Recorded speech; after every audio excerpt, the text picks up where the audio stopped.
నమస్తే అందరికీ welcome back to my channel Nitisha Mandeep. So ఇవాళ మినీ వ్లాగ్ ఏంటి అంటే మార్నింగే పూజ కంప్లీట్ చేసుకున్నాము. ఇవాళ వెంకటేశ్వర స్వామి వారికి అధిక మాసం సందర్భంగా 33 లిల్లీ పూలతో అలంకరించుకొని నైవేద్యంగా అయితే యాపిల్స్ చూపించాము.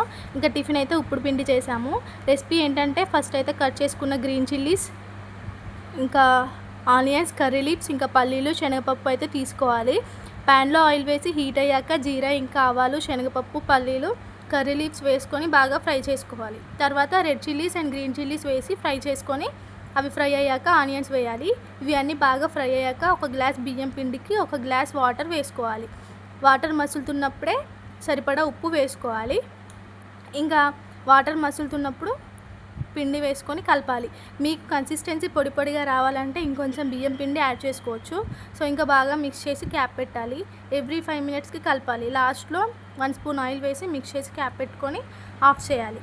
అంతే, 15 మినిట్స్లో ఉప్పుడు పిండి అయితే రెడీ అయిపోయింది. ఇందులోకి లెమన్ చట్నీ ఇంకా మజ్జిగ కలుపుకొని తింటే టేస్ట్ అయితే చాలా బాగుంటుంది. చిన్నపిల్లలు కూడా ఇష్టంగా తింటారు. ట్రై చేసి మీకు ఎలా వచ్చిందో కామెంట్ చేయండి. ఇంకా మా ఛానల్ని సబ్స్క్రైబ్ చేసుకొని వాళ్ళైతే సబ్స్క్రైబ్ చేసుకోండి. Thanks for watching.